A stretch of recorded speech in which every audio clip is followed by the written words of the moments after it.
Quick recap. So we talked about what a magnetic field is. We talked about magnetic domains. So the big thing with magnetic domains is they're areas that of a material that are all aligned in their magnetic field. So their magnetic field all points in the same direction. But not all domains are aligned. So some domains go in one direction, other domains go in a different, and so you kind of get this random pattern that'll look something kind of like this. So you got these segments that are sectioned off.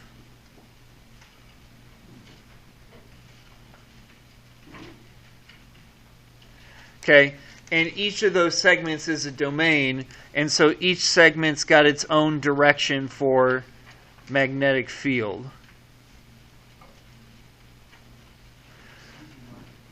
So when you put them all together,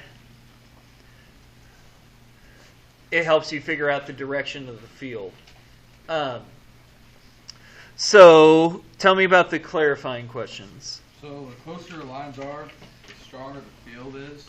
Yeah, so the field is stronger the closer the magnetic field lines get, and the stronger or the larger the magnetic field lines get. Okay, good. What else? And then if two electrons are spinning together, it's a stronger magnet. And if they're spinning in opposition, they're working against each other. Yeah. So two electrons that spin in the same direction. So we talked about... good job, Chase. Glad to see you got the first page taken care of. No problem. I couldn't see the thing. I was going to copy up the partners, but I got it. Don't worry. Okay. So we talked about the source of magnetism is moving electric charges. There's two ways that you can do that. The first way that you can do that is by having a charge that moves. And the second way you can do that is having a charge that spins, which is what all charges do. So all charges spin, so they're always going to make a magnetic field. So if they spin in the same direction, you'll make a magnetic field larger. And I'm going to tie that back into domains. So if you align all these, yep. So if you align them, you have a magnet. So here's my last clarifying thing. So if you can align the magnetic domains, why can't we be a magnet? Right? If the only issue is our magnetic domains aren't aligned, why can't we be a magnet? Well, because you can't align every single object. Some objects, their domains don't realign. They're just stuck in their direction. And that's like us. Right? Our magnetic domains are stuck in our own direction, so we can't change them. Now, there is a world in which magneto really exists, because if you could align your domains, you could make yourself magnetic, and then you could affect and change magnetic fields and that sort of thing. So there's a world where magneto exists, if you could make yourself align your domains. Okay, we know what Will's doing. Yeah. Would that change anything with your body, or would it feel weird? Yeah, probably, because you would go from being just magnetically neutral to having a magnetic positive. You would have a north and a south pole, so you would feel your two sides attracted to each other, which would be weird. But yeah, it would feel strange for sure. All right, and summarize it for me. Like poles repel, opposite poles attract. Okay, we talked about that. Good. The space around the magnet is magnetic field. Good. Clusters of aligned atoms are called magnetic domains. And the more aligned they are, the stronger. Good. So, yeah, the big thing for this unit is this section, understanding what a magnetic field is. It's the area around a moving charged particle that creates a field. So an area where you can feel the force. And magnetic domains. Magnetic domains are what line up, and if they're lined up, they make a magnet. Okay? Any questions on that section? Yeah, Wyatt.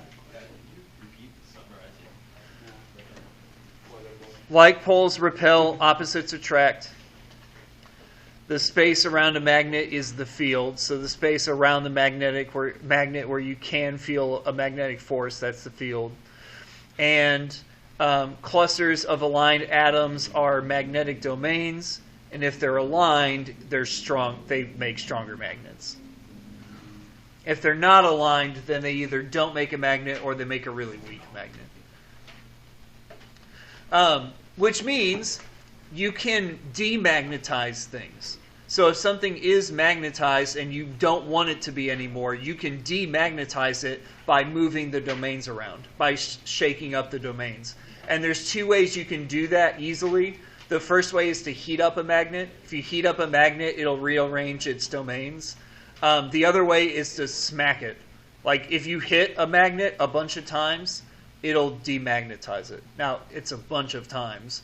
But like if you took a sledgehammer and just started beating the snot out of this magnet, it eventually would not be a magnet anymore. If you hit it once, but really, really hard. Like go like super strength on it.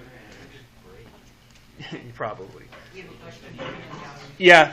So if you were to smack Magneto enough times, Would you get? No, you would break his superpowers. yeah, that's what I'm saying. Oh yeah, you would remove his superpowers if you hit him enough. So he's got to be careful in a battle. Yeah.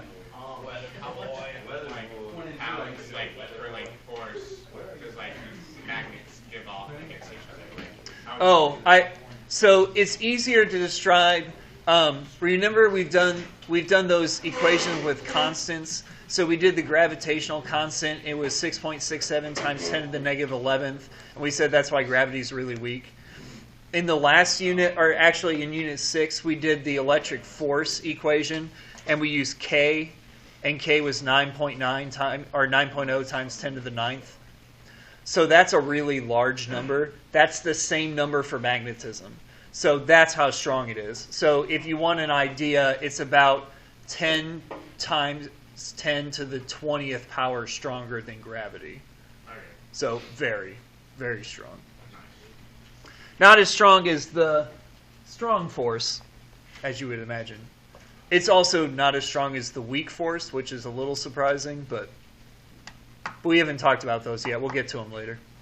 So if you've got like a big magnet, two big magnets, Yeah. you stand on it,